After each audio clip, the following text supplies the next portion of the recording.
ମୋ ନାଁ ନିର୍ମଚନ୍ଦ୍ର ସାହୁ ଢିଅକୁଳା। ଆଉ ଆମେ ବର୍ତ୍ତମାନ ଆସିଥିଲୁ ଏଇ ପଞ୍ଚାୟତ ବୁଲିବା ପାଇଁ। ତେଣୁ ପଞ୍ଚାୟତର ବର୍ତ୍ତମାନ ପରିସ୍ଥିତି ବହୁତ ଖରାପ, କାରଣ ଚାଷ ଜମି ସବୁ ଟୋଟାଲ ବୁଡ଼ି ଯାଇଛି ଏବଂ ରାସ୍ତାଘାଟ ସବୁ ବୁଡ଼ି ଯାଇଛି।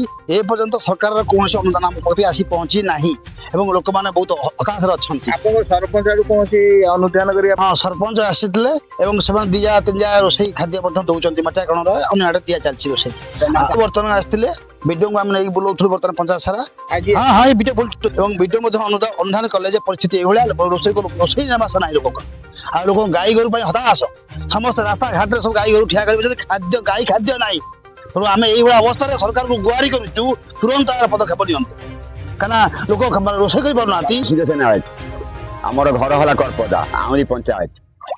ଆଉ ମୋର ମାନେ ଯୋଉ ଜମି ବୁଣିଥିଲି, ଜମି 3 ଏକର ବୁଣିଥିଲି, ସେ ସବୁ କ୍ଷୟକ୍ଷତି ହେଇଗଲା। ଗାଈ ଗୋରୁ 4ଟି, କୁଟା ଗଦାଟେ ଭାସିଗଲା। ବର୍ତ୍ତମାନ ଗାଈ ବି ଖାଦ୍ୟ ଗଣ୍ଡେ ପାଇବେ। ଆପଣ ବର୍ଷ ସାରା ଚାଷ କଣ କରିବେ? ଆଉ ସାର୍ କଣ କରିପାରିବୁ ବର୍ତ୍ତମାନ? ଆଉ କିଛି ଆଉ ଚାରା ନାହିଁ। ଆଉ ଯାହା ହବ ଆଉ ରିଲିଫ ମାନେ ମିଳିଥିଲା, ଇଏ ଚୁଡ଼ା ଦେଇଥିଲି ମାନେ ଘର ପିଛା 700 ଘର ପିଛା। ଆଉ ଗାଈଙ୍କ ପାଇଁ ଖାଦ୍ୟ ବୁଝିଲେ କି, ଆଣିଲେ ଆମେ ଆଣୁ, ଆଉ ସେଥିରେ କଣ କରିବୁ? ଆଉ ସରକାର କହିଲେ ଯେ ମାନେ ଯାହାଙ୍କର କ୍ଷୟକ୍ଷତି ହେଇଛି ଆଣିକିଣି କଣ ତାଙ୍କର ଜମିର ପଟ୍ଟା ଆଉ ଜମିର କଣ ପାଉତି ଆଣିକି ସେ ଦିଅ, କିନ୍ତୁ ଏପର୍ଯ୍ୟନ୍ତ ଆମେ କାହାକୁ ଦେଇନାହୁଁ କି ମାନେ ଏପର୍ଯ୍ୟନ୍ତ ମାନେ ବି କିଛି ହେଇନି, ଖାଲି ଯାହା ଶୁଣିଥିଲୁ। ସବୁ କରିଥିଲୁ, ଦୋଇ ଦାଇ ଗଲା, ଗାଈ ଗୋରୁ ସବୁ ଚରିବାକୁ କିଛି ପାଉନାହାନ୍ତି, ସବୁ ରହୁଛି। ଆମର ହଉଛି ଢିଅକୁଳା ପଞ୍ଚାୟତ ଢିଅକୁଳା। ଆମେ ଗଙ୍ଗାଧର ସାହୁ, ମୋ ନାଁ ହଉଛି ଗାଁରେ ବୁଲିକି ଦେଖିବା ପାଇଁ ଆସୁଥିଲୁ। ଟିକେ ଯୋଉ ପାଣି ଯୋଉ ଘେରରେ ଅଛନ୍ତି, କିଛି ଗଭର୍ଣ୍ଣମେଣ୍ଟ ତରଫରୁ କିଛି ଲୋକମାନେ କହୁଛନ୍ତି କିଛି ପାଉନାହାନ୍ତି। ଏଇଭଳିଆ ବହୁତ ଅସୁବିଧାରେ ଅଛନ୍ତି। ଗାଈ ଗୋରୁ ବୁଲୁଛନ୍ତି, କଣ ଦେଖୁଛନ୍ତି, ଅନୁଭବ କଲେ?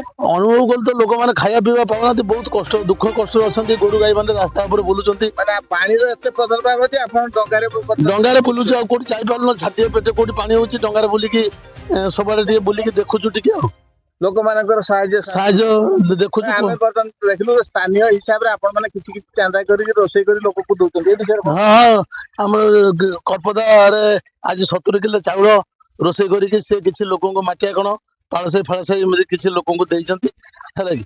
ଆମେ ବି ଚୁଡା ଫୁଡା ସୁନା କିଛି ଖାଦ୍ୟ ଗୋରୁ ନାହିଁ, କିଛି ଆସିନି।